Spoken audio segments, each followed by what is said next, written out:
నమస్తే ఎస్ఆర్ మీడియాకి స్వాగతం. విజయనగరం పట్టణంలో ఐకోనేర్ గట్టు వద్ద డాక్టర్ ఆనంద్ డెంటల్ క్లినిక్ మరియు డాక్టర్ లహరి చెస్ట్ క్లినిక్ వారి ఆధ్వర్యంలో ఆదివారం పీఎంపీ మరియు ఆర్ఎంపీ గ్రామీణ వైద్యులకు వైద్య విజ్ఞాన అవగాహన సదస్సు ఏర్పాటు చేయడం జరిగింది. ఈ కార్యక్రమంలో డాక్టర్ ఆనంద్ దంత వైద్య నిపుణులు మాట్లాడుతూ, పంటి నుండి చెవి వరకు తీవ్రంగా నొప్పి ఉండి వాపు ఉన్నట్లయితే రోగి వెంటనే దంత వైద్యున్ని సంప్రదించి సరైన చికిత్స చేసుకోవాలని అన్నారు. ప్రమాదవశాత్తు పడిపోయిన పన్ను రోడ్డుపై యాక్సిడెంట్ జరిగినప్పుడు పన్ను పడిపోయినట్లయితే వెంటనే డెంటల్ ఆసుపత్రికి తీసుకువస్తే తక్కువ ఖర్చుతో అమర్చుకోవచ్చని తెలిపారు.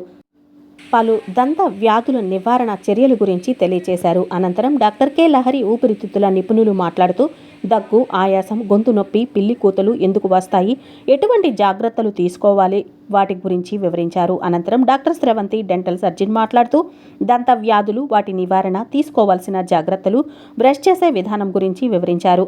సర్జరీ వల్ల రోగులకు కలిగే ప్రయోజనాల గురించి వివరించారు. విశిష్ట సేవలు అందించిన పలువురిని సత్కరించారు.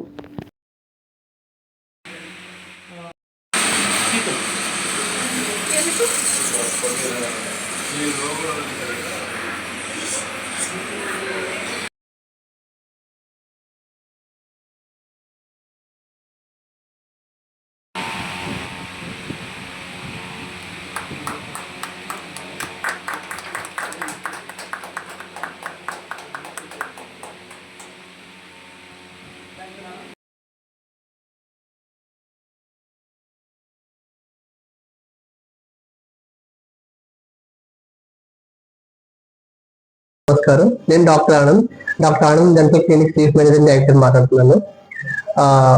ఈరోజు మన క్లినిక్ లో ఆర్ఎంపీ, పిఎంపీ గ్రామీణ వైద్యులందరికీ అవగాహన సదస్సు ఏర్పాటు చేశాము. దీని పరంగా ఏం చెప్పదలుచుకున్నాం అంటే, ప్రైమరీగా వాళ్ళు విలేజ్ లో పేషెంట్స్ ఎలా అడ్రస్ చేయాలి, ఎంతవరకు వాళ్ళు చేతులు వాళ్ళు ట్రీట్మెంట్ చేయాలి, కేసుని ఎలా మనకు రిఫర్ చేయాలి, మీ డాక్టర్స్ రిఫర్ చేయాలి అనేది వాళ్ళకి క్లియర్ గా అన్ని ఎక్స్ప్లెయిన్ చేస్తాము. గ్రామీణ స్థాయిలో వాళ్ళు పేషెంట్ ఎంతవరకు చూసి వాళ్ళు ట్రీట్మెంట్ చేయగలరు, మిగతా అది స్పెషాలిటీ డాక్టర్స్ రిఫర్ చేయాలనేది క్లియర్ గా అన్ని పేషెంట్ కి ఎక్స్ప్లెయిన్ చేయమని చెప్తాము. దీని పట్ల వాళ్ళకి అవగాహన పెంచి కొంచెం అవేర్నెస్ క్రియేట్ చేయడం కోసమే ఈ యొక్క మీటింగ్ యొక్క మెయిన్ ఉద్దేశం. అండ్ మన క్లినిక్ వచ్చేసరికి, మన క్లినిక్ లో మొత్తం డిజిటల్ ఎక్విప్మెంటే ఉంటుంది. అంత digital treatments, maximum laser treatments ఉంటాయి. పేషెంట్ వచ్చిన కాడి నుంచి ప్రతి ఈచ్ అండ్ ఎవ్రీ ప్రాబ్లం కూడా డిజిటల్ గానే చూపిస్తాము. ఎక్సెస్ కూడా పాతకాలం పద్ధతి కాకుండా మొత్తం డిజిటల్ గానే ఉంటాయి. ఈవెన్ ఇంతకు ముందు పేషెంట్ ఖర్చులు తీసుకోవడం కోసం వేరే పద్ధతులు వాడేవాళ్ళు, ఇప్పుడు అదంతా లేదు, ఓన్లీ అంతా డిజిటల్ స్కానింగ్. ఎక్స్రేస్ కూడా అంతా డిజిటలైజ్డే, ఫిలిమ్స్ గట్రా ఏముందో. ట్రీట్మెంట్స్ కూడా మినిమల్ పెయిన్, లెస్ పెయిన్, ఆ పెయిన్ లేకుండా చేసే పద్ధతులు అన్ని చేస్తూ ఉంటాను ఇక్కడ. మోర్ ఓవర్ ఏంటంటే, ప్రతి పన్నుకి రూట్ కెనాల్ చేయాల్సిన అవసరం ఉండదు. దాన్ని క్లీన్ గా అబ్జర్వ్ చేసి ఎంతవరకు మనం సేవ్ చేయగలం అంతవరకు మనం ప్రతి పద్ధతి ఫాలో అవుతాము. ప్రతిదీ రూట్ కెనాల్ చేయాల్సిన అవసరం ఉండదు.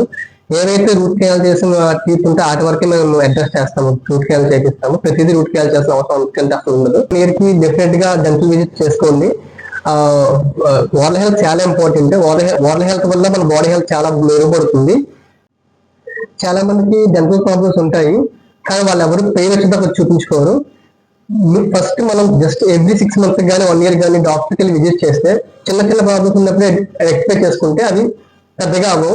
అండ్ ట్రీట్మెంట్ కాస్ట్ కూడా చాలా తక్కువ ఉంటాయి. స్టార్టింగ్ ఉన్నప్పుడు స్టార్టింగ్ ఒక చిన్న క్యావిటీతో స్టార్ట్ అవుతుంది, దాన్ని మీరు జస్ట్ ఫిల్లింగ్ అయిపోతుంది. మీరు ఇంకా అలా లేట్ చేసే కొద్ది ఏమవుతుందంటే అది పెద్ద క్యావిటీ అయిపోయి రూట్ కెనాల్ దాకా వెళ్తుంది. జస్ట్ మీరు స్టార్టింగ్ ఫిల్లింగ్ కి వెళ్తే జస్ట్ ఒక 100,000 ఖర్చు ఉంటుంది. అదే రూట్ కెనాల్ దాకా వెళ్తే అది కొంచెం ఎక్కువ అవుతా ఉంటుంది. సో ఎవ్రీ 6 months కి 1 year డెఫినెట్ గా మీరు డెంటల్ హాస్పిటల్ విజిట్ చేయాలి, చెక్ చేయించుకోవాలి. ఎవ్రీ 6 months కానీ 1 year కానీ మినిమం స్కేలింగ్ అని చేయించుకోవాలి. మనం బ్రష్ తో క్లీన్ చేసిన ప్రతిసారి పంచుతో గారంతా పోదు, చిగుళ్ళ లోపల కూడా కొంత ఇన్ఫెక్షన్ అనేది ఎంటర్ అవుతా ఉంటుంది. దాన్ని మనం బ్రష్ తో క్లీన్ చేయలేము. డెఫినెట్ గా ఓరల్ ప్రొఫైలాక్సిస్ అనేది స్కేలింగ్ అనేది చేయించుకోవడం చాలా ఉత్తమం.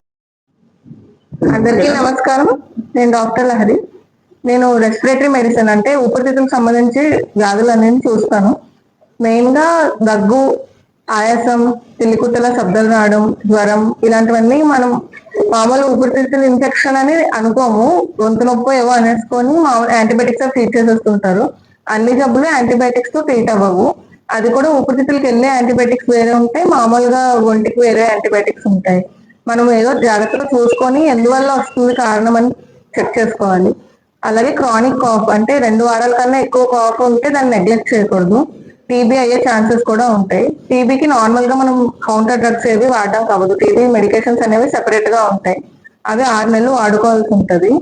ఆ మందులు ఆ టెస్ట్ టీబీ టెస్ట్లు అవన్నీ సెపరేట్ ఉంటాయి. సో మీరు దాన్ని నెగ్లెక్ట్ చేస్తే అది ఇంకా మొండి టీబీ అయ్యే ఛాన్స్ ఉంటుంది. ఇంకా ఊపిరితిత్తులో నీళ్లు పట్టే ఛాన్స్ ఉంటాయి. అలాంటివి ఏమైనా ఉంటే మేము పూలతో నీరంతా తీసేయడం అలాంటి ట్రీట్మెంట్లు కూడా చేస్తూ ఉంటాము.